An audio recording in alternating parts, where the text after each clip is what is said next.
welcome to the discussion, Mr. Rajkiran.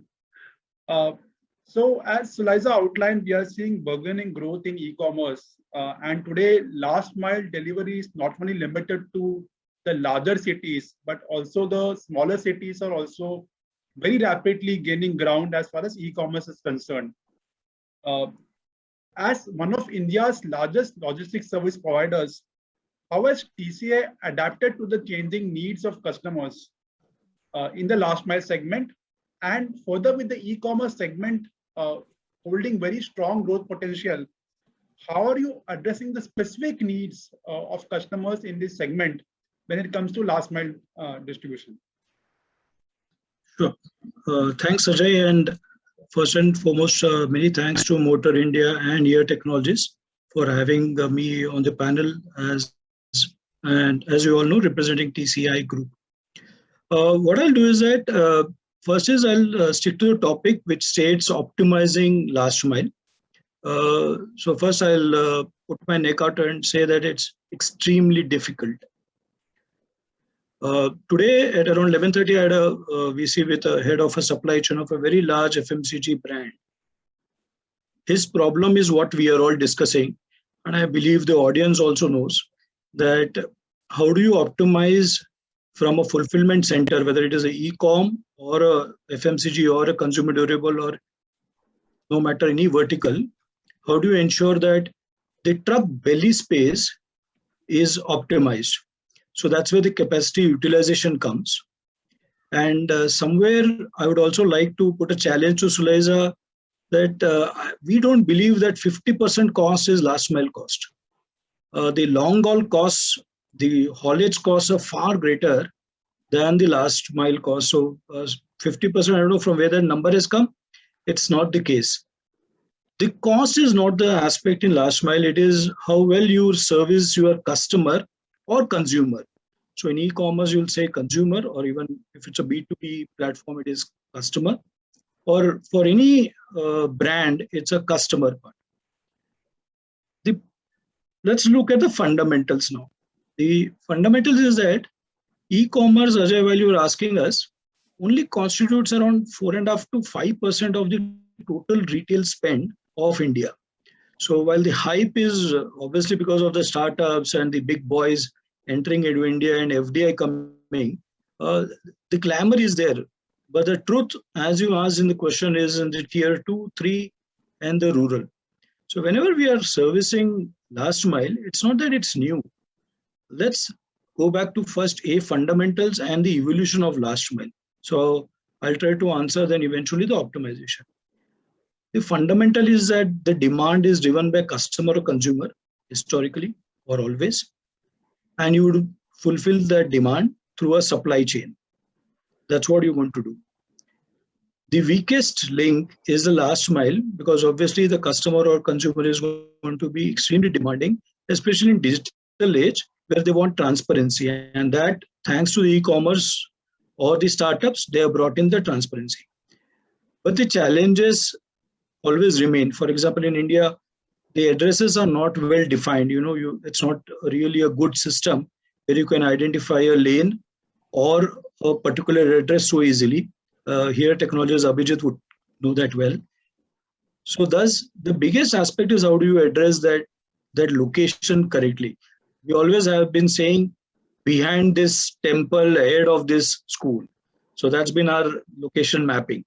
And even today, whenever we speak to any delivery boy, when he's about to enter your premise to service you, he typically calls you and says, I'm nearby. Can you please tell me the exact location?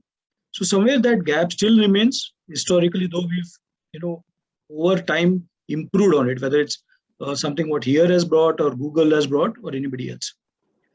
So the fundamentals always remain that in an Indian context, delivery is a challenge. Truck belly fulfillment is a challenge.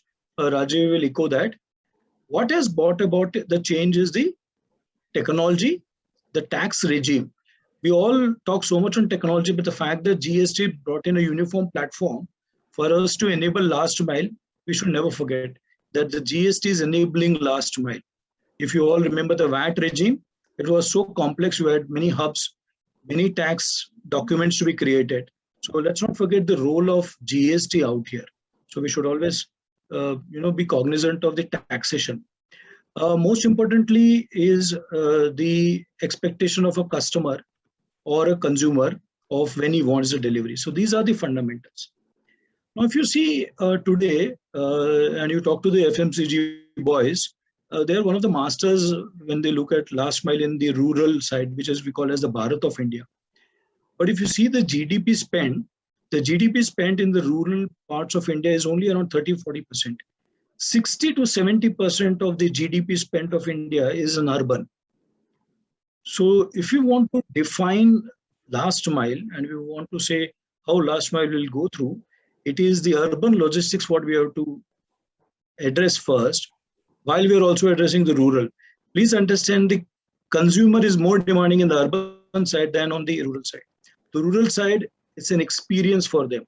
They are wowed by whatever we do, whether it is a POS. Okay, POS is also a major aspect of the last mile because end of the day, the way you're going to sign off a document, a payment at a POS level when you are delivering the last mile is critical. So that's another angle what I wish to take. So the city side is the most critical aspect. Urban logistics, it's a constraint. By the way, it's a global topic by World Bank in India because your 67 to 70% GDP evolves in these metros and mini metros. So while we are trying to address tier 2, tier 3, the challenges rests in urban logistics.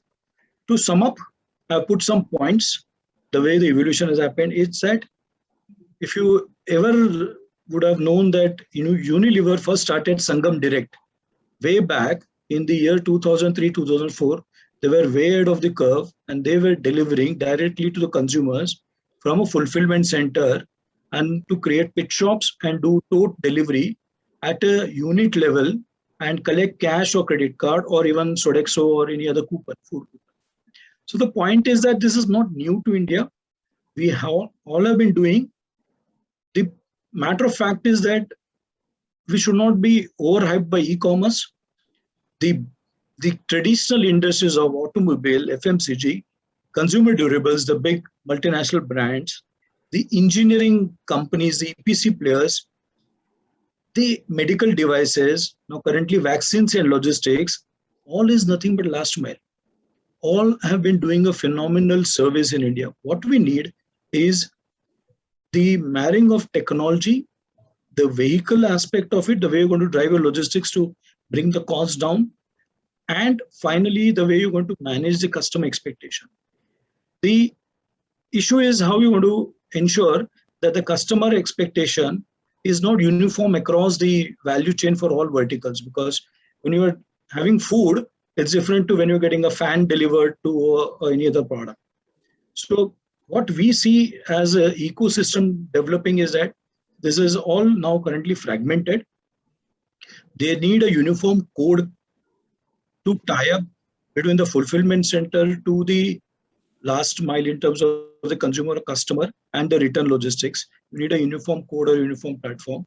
Until we don't have, we're going to have challenges in optimizing.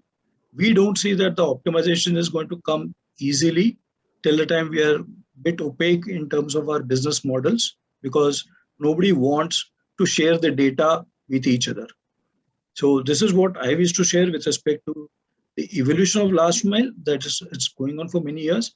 It rests in urban, not so much in tier 2, tier 3. Tier 2, tier 3 is more of the cost and network, and we need to have a uniform code. So this is what, as a starting comment, I would like to say, Ajay, over to you.